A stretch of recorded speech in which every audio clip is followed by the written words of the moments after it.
Yo, guys, welcome back to another episode of the Offer Owner Spotlight Series. This is episode 3. And today, our special guest here is Julian Hero. Super excited to have him on here because he's in a very unique market compared to a lot of the offer owners we spotlight, or maybe that you even see in the communities or YouTube channels that you're following. And so I'm really excited to spread and share like a new light and a new market and just the success that he's having in this market, just to kind of show you guys what is possible and show you that you don't just need to be in biz op or selling money at a discount. So Julian, tell me a little bit about the market you're in. And one, thank you for being here. Thanks for jumping on here. But tell me a little bit about the market that you're in and just some of the challenges you've had to overcome being in this market, because I'm sure a lot of the people that you've learned from, or if you're in marketing groups, they probably didn't have experience selling in your market, or you've had to kind of figure out how to transition biz oppy stuff to the market you're in. So share with me on that and what you've overcome there. Yeah, man. So I do fitness coaching, online fitness coaching. I'm in the vegan niche, and yeah, so basically I help vegans get jacked. That's like the short way to So say it. Yeah, man. I've been doing the fitness coaching for 4 years now. Initially, it was very easy because there wasn't that much competition on the vegan fitness niche. So it was like me and maybe another guy. So obviously there was only two options, and I was like decent at marketing back then, and people just came flooding to my coaching, right? But at some point in the past 2 years, there's more and more and more and more vegan fitness coaches that are popping in the market. And obviously that raises the amount of options people have. People, they maybe buy it with someone else. So the strategy that I was using for ads back then kind of like didn't, I mean, it still worked, but it didn't work as well as before. And as time went by, that strategy, like, it became less and less and less and less effective. So I've been, for the past, I think, year, I've been, working on a new strategy that makes yeah, things a lot easier, which yeah. is weird because I finally figured something out with your help, man. Let's go. Well, talk to me about what you were currently doing before. Like, when you say the strategy wasn't working, what were you using to attract your clients when you first started, and what eventually then ran into like a wall there? So I was doing messenger ads. Basically, I had a post with a call to action offering coaching, very direct. And the people that wanted to know more, they messaged me. I had my team setting calls for my sales team. So basically, that's the strategy. And I scale up the ads, more messages came in, more calls got booked. But little by little, as competition went up, the cost per message started going up. The amount of people that were getting on calls started going down. So like things started becoming less and less and less effective. The cost of acquisition started going up. So I think I'm grateful in a way because it made me Yeah, I'm grateful for that in a way because it made me be tighter on the back end because yeah, I know that I'm not going to be as profitable when I get a client. So I got to make sure that the people that come in stay and renew and buy and buy and buy, because that's what like be profitable and people stay for the long term.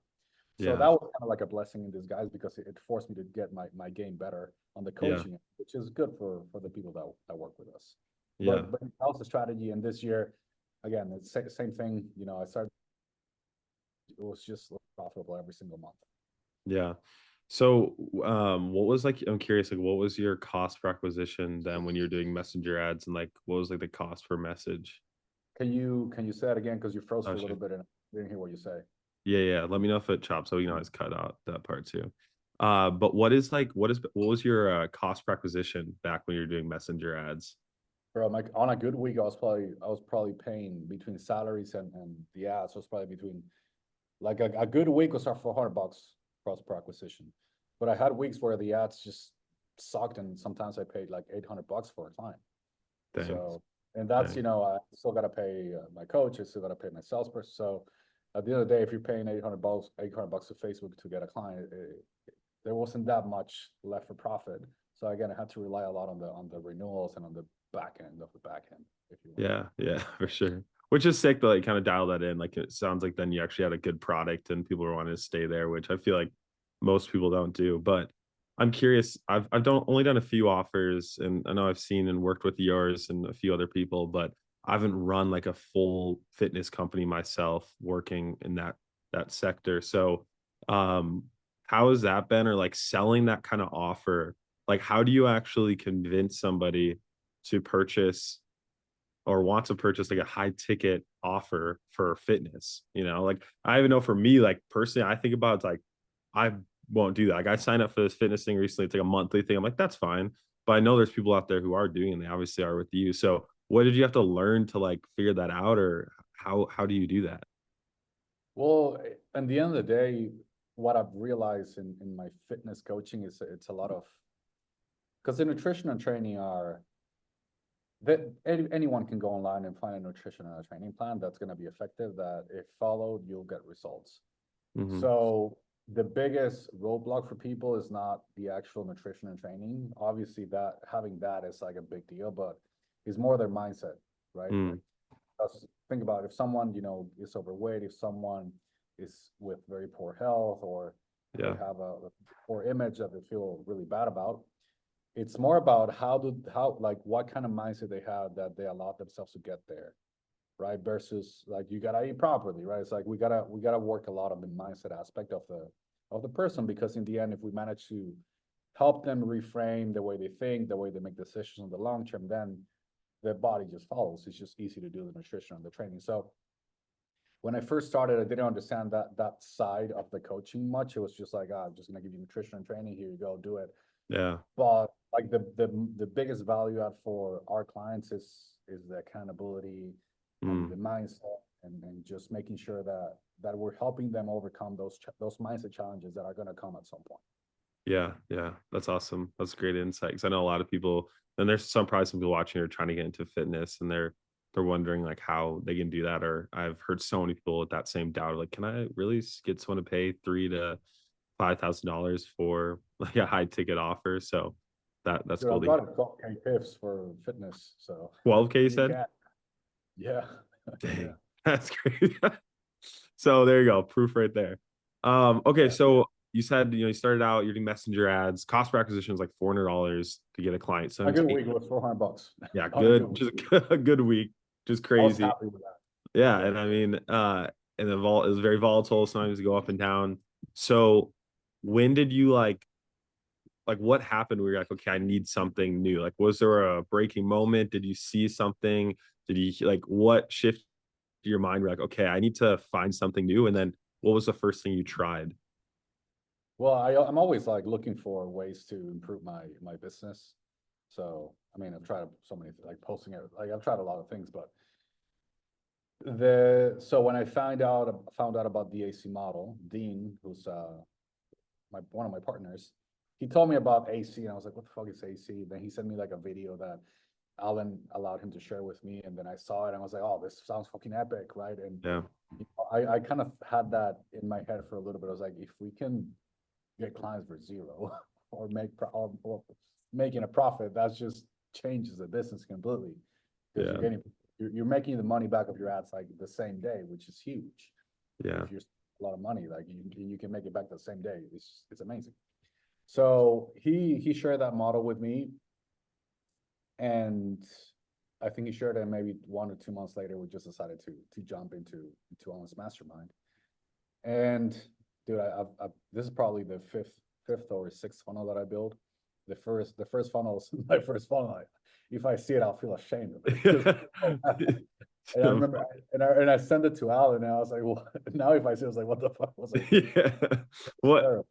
looking back though, like so you've done like so you said you stepped in like doing a low ticket, and for people who aren't aware of what AC stands for, it stands for automatic clients, which is a course that uh Alan Sultanic, whatever you want to call it, he created back like 2018. It's pretty much like a low ticket ascension funnel to get people high ticket buyers. But you said you did like 5 of them up until this point. So looking back now, knowing like obviously what a good funnel looks like and how it works and reads, etc., to the ones you're doing before, what would you say was wrong with those funnels looking back? Like, what did you not understand about doing a low ticket offer then that you now know now? I think for my audience, they were too complex. Mm, It was like too much it was a huge promise on the front end, right? So I think it felt like a huge challenge, not something easy to do. Like there would mm, be implement and get some quick wins. It was more like, let's completely change everything about your fitness. Get my book that'll tell you everything that I know, and you'll read all this pages. So it was like, it felt very complicated. And the difference between the one that I'm running now is like, it's like very fast, very quick. I'm Yeah. trying to like when you see it, you feel like you'll get a win like right away within a few days. So I think Gotcha. that's one of the biggest things. And I also think that I managed to really click with the audience. Like Mhm. one of the biggest gaps they have, like is Yeah. solved by that product. So Yeah, I think that's also huge. for sure. What was the hardest part, like looking back at your first funnel you built, building out like a low ticket offer funnel? What was like the biggest challenge you ran into, or what took the longest and whatnot? Because I know a lot of people always wonder, they like to kind of have an idea like how much work is this going to take? What challenges will I run into? So I know it's different for everyone, but what was it like for you? Oh man, I took so long on the first funnel. Yeah. I wrote so much. I think I had like 100 pages of copy on fucking Google Docs. Dang. Like it was so much copy, and it was painful to go. Like if I imagine someone just landing in that and like seeing all this copy, Yeah, and they ain't reading it's that. painful for them. They're not gonna read that. So I think it was the whole thing. Like it took me a long time to. I did everything myself. So I did the design, I did the graphics, I did the copy, I did the click funnel thing, like everything, the design. So Yeah. that if I look, I mean, I don't want to say that it was a waste of time because you Yeah, gotta you learn. like everything that you did takes you to this point, and you need those shitty reps to get to the good reps. It's like any Yeah. skill you want to learn, right? You want to learn how to squat. Your first squat's probably gonna look crappy, but once you do 1,000 squats, you're assuming you got good feedback and you got someone telling you how to do them properly. The 1,000th squat is probably gonna look amazing. So Yeah. kind of, I feel like it's kind of the same here. Yeah. You got to do the repetitions, put in the reps until you get it right and get feedback, and just do it again Yeah. until you find what works. That's awesome. That's awesome. So what was For you, the man, like how many funnels have you built? bro? I mean, first funnel I built, I started when I was 14. It's like almost 8 years ago. I always tell people I grew up on ClickFunnels. Like I feel like I learned how to build a funnel before I actually learned how to have proper grammar. So I probably like, yeah, dude, it's got to be over 100 now. Like it's just for my own offers, and yeah, it's crazy. And it's now like I build funnels like, and so like for our internal offers, I'm like, dude, this funnel could like totally not work. Or what if like I always have that fear, but I'm like, hey, it's reps, dude. Like Yeah, I did that so many times before, and I'm still here. So I'm just gonna build it and just launch it. You know, you come to terms with it, be like, okay, like for you now, it's like you've gone through five failing, but you have one succeeding, and so the next one, you're like, okay, like I know at some point I'll hit it, so I might as well try. 100%, bro. And I think that a lot of for me, a lot of events in life I can relate them back to fitness because fitness is Yeah, all dude. it's like you're not gonna get jacked in 2 days. Like you're gonna get jacked with repetition, and the better Yeah, you do, the better the results. And if you got a good coach giving you feedback and guiding you, then yeah, everything will work better. So it's just repetitions that are gonna yeah. be valuable in your journey. Yeah, and we'll talk about in a second here about your results of your new funnel. But speaking of how fitness kind of ties into business, it's actually funny. Recently, like the start of this month, I started running, like going back to long distance running because I used to Nice. do it in high school. And the reason being, like one of the main reasons, wasn't actually for like fitness and losing weight or health, but is actually because I was stepping into a season of optimizing offers and scaling like a specific offer in our portfolio Yeah. that is taking a lot of time and constant edits. And it's like this long sprint where I know it's not just building one thing and then bouncing. And so Yeah. now when I'm running, like I do it because I'm like, hey, if I could do this and I can write some copy on a little funnel, or I can wake up every day and do that. As I'm running, like if I think about slowing down, I'm like, if you stop running, like who says you'll be able to write some words on a Google Doc or whatever? So it helps. But yeah, it's crazy how it ties very directly to business. So you 100%. definitely have that advantage. Okay, so your new funnel that you've, or actually really quick, going back to those first products you created in funnels, people always get hung up on this. And so I like to share and just get people aware of what other people do.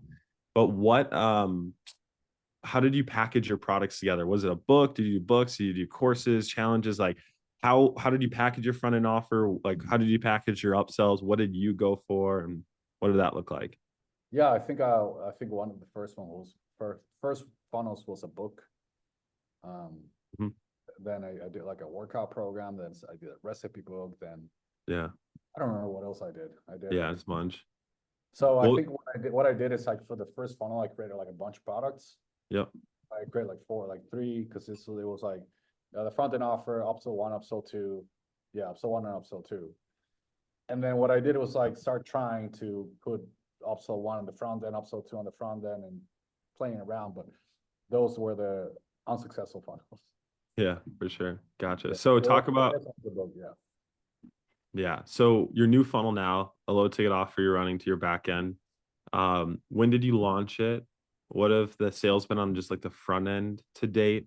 Revenue generated, cash collect on the back end. What does that look like? I started tracking this properly last month. Hmm. And for example, last month we did it was 2K ad spend Hmm. and then 2K on the front end. So we made it all back. The cost per call was like 3 calls booked. And on that month we did 16K in revenue just from this strategy. This month, May, we're at 9K ad spend, Okay.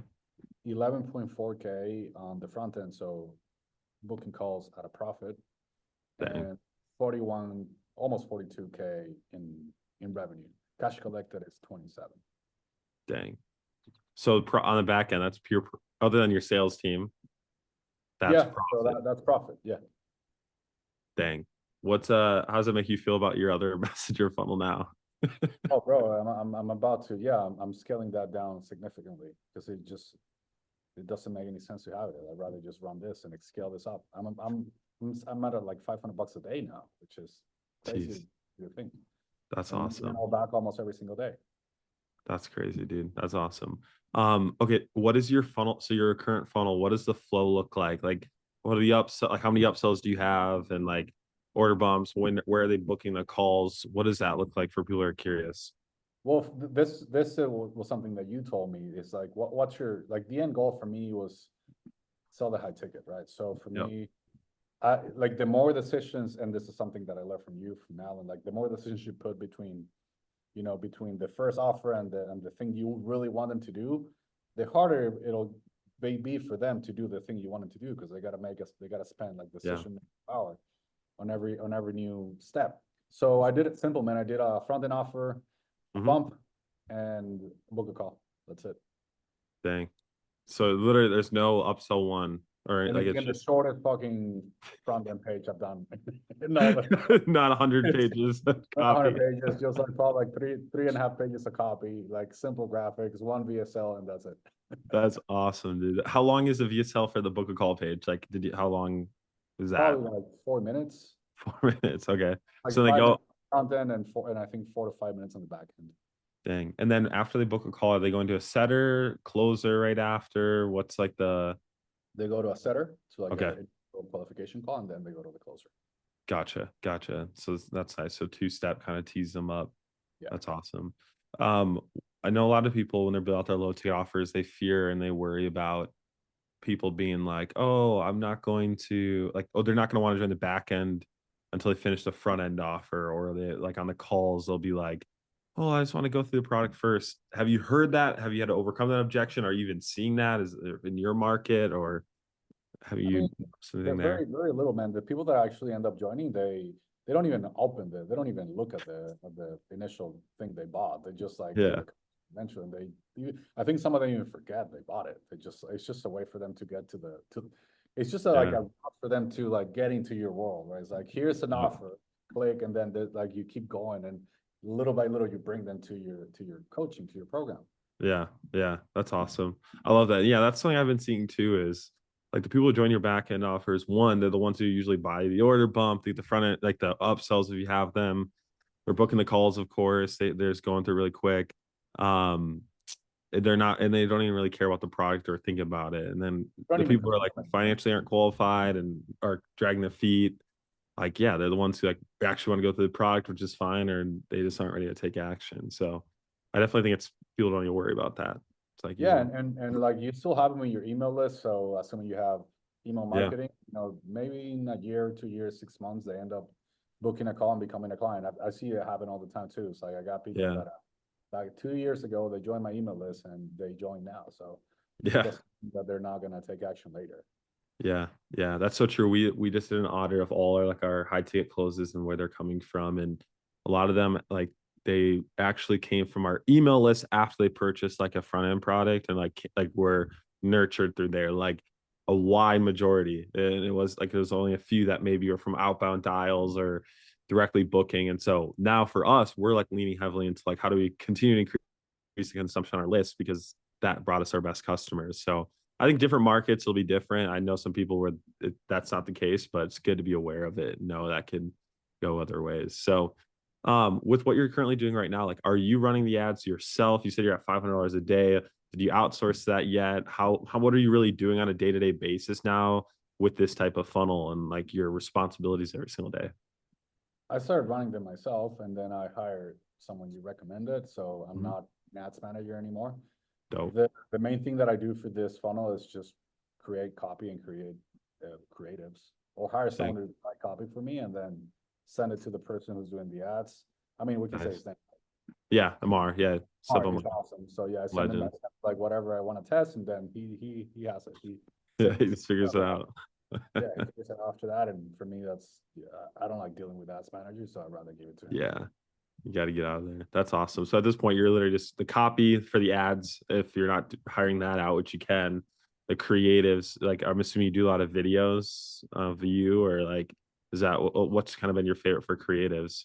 Yeah, so far videos, real style have been biggest, the biggest bankers when it comes to ads. So Sweet. I'm just recording more. But right now, like I haven't done a new video in probably 2.5 weeks because the ones that we have are crushing They're it. So working. yeah, they're Sick. working really well. So I just leave it alone, and I just tell Amar to increase the ad spend when That's numbers. awesome. And That's sweet. What's what this month like? What kind of going? We're about to go into next like June here. It's May as we're recording. It's got a week left. Looking at this funnel, what are you planning on optimizing next? What's like the next bottleneck you need to overcome here, or focus on as you scale this up? so I think the biggest thing, because right, my offer targets both men and women. Mm, So I have them clustering going to the same page. So I mm, think separating the sick. genders, then women to one funnel, men to another funnel, and kind of like, making each funnel, uh, Yeah, that's smart. yeah, the target, make it look for the people that's consuming it, not just Yeah, one. So I think that's the next step, and sweet, dude. I'll probably improve the whole thing. Yeah, yeah, that's sweet. That's awesome you're doing that. I know that helps a ton of offers out. So you should let me know how that goes. It's Yeah. awesome. Cool, man. Well, as we wrap this up, what would you say to somebody who's thinking about launching their first low ticket offer or offer in general? I know you mentioned mindset's a big thing for people in fitness, and you said it directly relates to business as well. So, what would you give or say to that person who's in that situation? Just fucking launch it, and don't Yeah, like just fucking launch, just do it, launch it and see what happens, and don't yeah, create this huge expectation. It's like I also like to use the analogy of like I played soccer, football, and mm, college. Is like you're not gonna expect to win the world champion in one game, right? You've got one game, and then you show up to that game, and you had a shitty game, but you got the next game, and then you got next game, and then you got next game, and yep, that's how you become better. Just yeah, training and competing, training and playing, training and playing. So you kind of related to this. It's like you launch in one funnel, it's just one game. yep, How it yep. goes, and if it doesn't work out, you just do another Go game. back, yeah. Works, then fuck yeah, awesome. Yeah, yeah, you did five. You have five to get to this point. So Yeah. proof right there. Well, hey, Julian, I really appreciate you taking the time to jump on and share. Guys, make sure if you're watching this on YouTube to go ahead and leave some love in the comments below. Make sure to like and subscribe like all the cringy gurus say on YouTube. And if you guys want to stay up to date on future episodes of the Offer Owner Spotlight series and get early access, head over to lowticketoffers.com and you'll find information there. But Julian, excited to hear more, and we'll be staying in touch on just how Yeah, this and offer before we goes. wrap it And up, just shout out to you, man, because you helped me put the funnel together. You helped me edit the copy, you helped me edit the VSLs, the thank you page, everything. So that's also part of the reason why this thing is working. So appreciate it. yeah, I appreciate it. Hey, you got a good product, so I was happy to be a part of it. But thank you so much, dude, and see you guys later. Peace.